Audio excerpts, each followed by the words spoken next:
All right, artists, so this is part three, sort of the final part of your macrame tutorial on how to do this nice dream catcher. So part one went over how to put the yarn along the wire frame.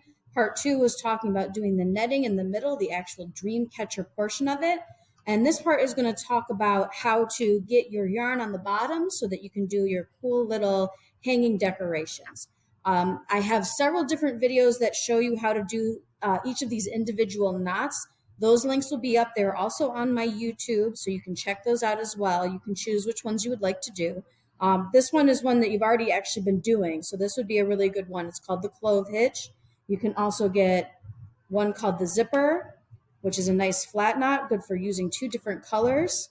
The spiraling square knot, and then there is a flat version of this as well. I'm also going to show you how to do this kind of cool design where you have some loose string, but you have a little bit of knots in the middle holding it together. And I will also be showing you in this video how to do this traveling design where you have a knot kind of framing out an area, but then you'll have spaces of loose thread and then can do some more knot tying to hold them together and to create these really cool little designs that'll be hanging down from your dream catcher. So first step is, once you've made sure that you've got your center done and you've got your edge done, now we're going to start adding the hanging on to the bottom. You are going to need about a double arm length of yarn. So that's as long as both your arms if you stretch them out. I call it a wingspan, so that might be more familiar. And I would start off with picking out your center. Now you can have multiple different strings. I would recommend for this having at least like 12 strings, if not more, attached. It'll depend on how far you want yours to go. You're going to need to have at least 12, enough to go about 2 to 3 inches across the bottom. We don't want to have just one or two of those two simple things. So pick out your yarn first. Go with as many colors as you like you saw in my examples. You can do multicolor, you can keep it all one color. It depends on what kind of look you want to have. You'll want to take the colors that you want for the center, find the center of your piece, pretty much right where the beginning of it is, or where you want to start the middle of your design. You're going to fold the whole thing in half with a little loop on the end. Put that around your frame, and then you're going to pull all of the yarn through that loop.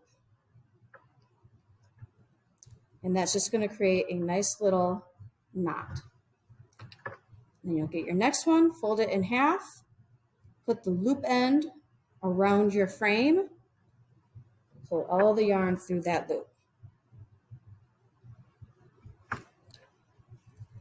You don't want these to be like overlapping each other, but you also don't want them to be too spaced apart. And then you can continue adding on your yarn from there.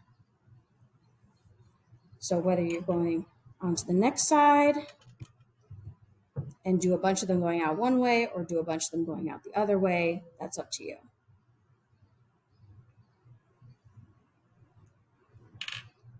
Just like that, and you'll keep going all the way across. So for each of the individual ones, you can start doing things like the 2-string clove hitch. You can do that with 2 strings and have those go down separately. You can combine them for the knots that take 4 strings. It all depends on what you would like to have done, and you can watch those tutorials to see those individuals. What I do want to show you though on this video, because it's not in the other ones, is how to do those combined knots. So the first one is for a square knot, which you can check out those videos. And let me put this up here so that you can see all the different ones while I'm working. So this one is the flat square knot that I'm showing you. So you're going to need several strings for this. So technically I've got 8 strings, but it's a combo. So like the red, the gray, the red, and the white. You're going to do a couple knots, at least 2, to get you started. And then when you're ready to combine them, you're going to take some strings from one side, some strings from the other, 2 from each. Set these away from each other, set these away from each other. And now you're going to create a knot using just the middle strings. So I'm going to make my knot with the red ones. The square knot is the one that goes over your middle strings underneath your second one. This one goes under all of them and through this little loop. And if that's confusing, it's because I teach you that in the other tutorial. So you'll want to make sure you check that one out first before you finish this part. Pull those together. Now I'm not pulling it all the way tight. I want to leave a little bit of space in there. Do my second knot. Because the flat one you want to do twice.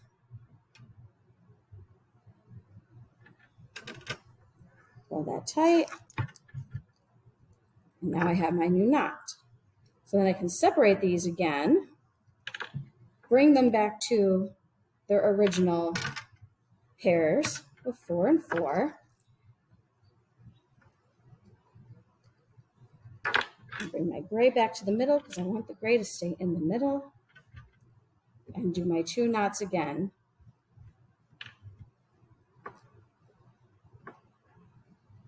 On this one. If it's a little bit too wiggly while you're moving it, like if you're pulling it and everything's moving all over the place, you can always ask for some tape to help hold everything down while you're working. Those of you that had me in 5th or 6th grade when we were doing some macrame, you'll probably remember how all that worked. And I'll do these 2 quick knots on the other side. So part of this, the reason it works so well, is you want to leave a little bit of space in between your knots. So you're crossing over and mixing the colors together. Oops, don't knock the camera.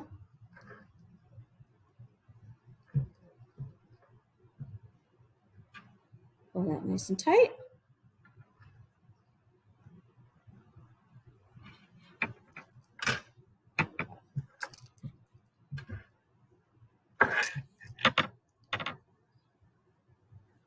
So that once everything hangs down, you'll have this cool little design happening between all your different colors.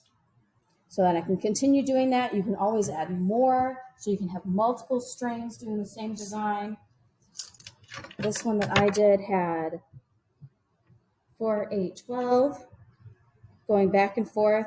It obviously makes it more difficult when you add more strings, but if you add more strings, that can possibly get you a little extra credit for going above and beyond.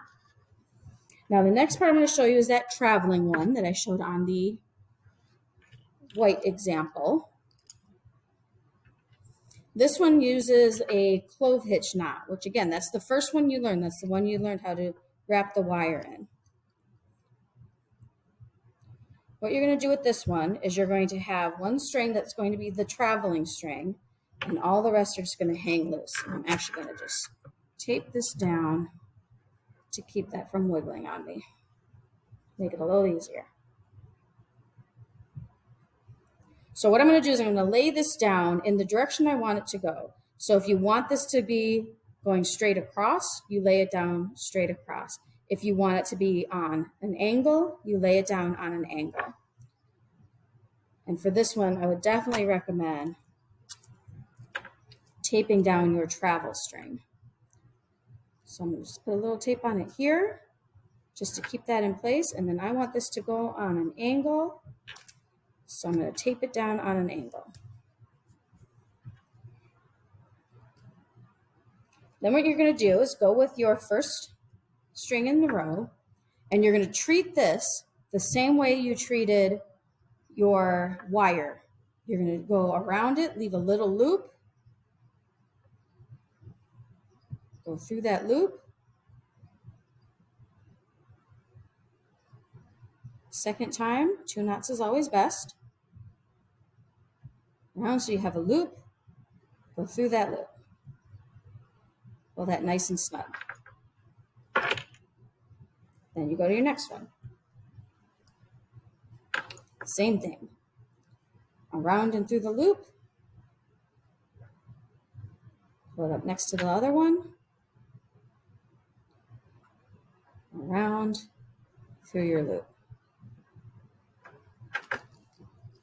So you'll keep that going. You may have to scoot these in a little closer. You can do more than just 2 knots. 2 knots is probably better for if you want to keep the strings all close to each other. But you can always do a few more if you want the line to be very long.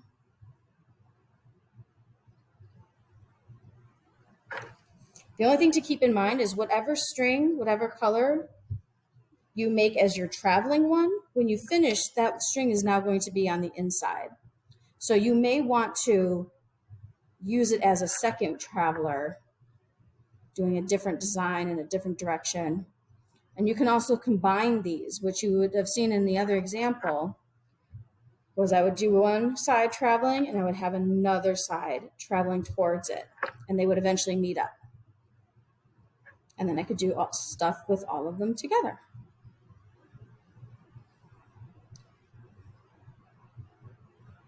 With this traveling one, you can do just about anything. If you want to make it into a curve, you can do that. Obviously, it's a little trickier because it is a curve instead of a straight line, but you can do all sorts of things with this. You could create letters with it. You could create pictures with it, depending on just how crazy you want to get. But if you treat that traveling string as a line, just like a pencil line, you can get all sorts of stuff with it. And my final one.